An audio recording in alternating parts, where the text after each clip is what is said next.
Hello বন্ধুরা, আজকে আমরা বানাতে চলেছি চাউমিন। চলো দেখে নিই। কেটে নিচ্ছি একটা পেঁয়াজ, কেটে নিলাম ক্যাপসিকাম। আমি ছোটো ছোটো দুটো ক্যাপসিকাম দিয়েছি, তোমরা চাইলে বড় ক্যাপসিকাম একটা দিতে পারো। এরপরে আমরা কেটে নেব কাঁচা লঙ্কা। কাঁচা লঙ্কা ঝাল অনুযায়ী তোমরা দেবে। আমি 3টে কাঁচা লঙ্কা দিয়েছি, তোমরা তোমাদের মতো দিও। এবার কেটে নেব একটা গাজর। গাজরটা একটু সরু সরু কাটলে ভালো হয়। এরপরে সব যখন কাটা হয়ে যাবে তখন আমরা ফ্রাই করতে চলে যাব। এবার কড়াতে তেল দিয়ে দিলাম কাঁচা লঙ্কা একটু ভাজা হলে পরে দিয়ে দেব গাজরটা একটু ফ্রাই করে তারপরে আমরা দেব ক্যাপসিকাম, কারণ গাজরটা একটু ফ্রাই না হলে ভালো লাগবে না। তারপরে গাজর ফ্রাই হয়ে গেছে, এবার দিয়ে দিলাম ক্যাপসিকামটা একটু ভাজা হলে পরে আমরা দিয়ে নেব এটাতে পেঁয়াজ ক্যাপসিকাম গাজর, তারপরে লাল করতে হবে ভালো করে ভেজে। এবার তিনটেকে ভালো করে ভাজবো।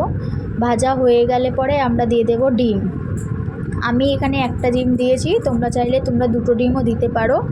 ডিম দিয়ে তারপরে সব কিছু মিশিয়ে ভালো করে ভাজতে হবে, যাতে ডিমের আষ্টে গন্ধটা না থাকে। ডিম দিয়ে একটু ভালো করে ফ্রাই করে নেবে।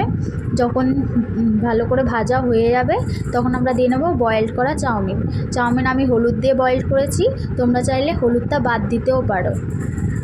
এবার দিয়ে নিলাম চাউমিন।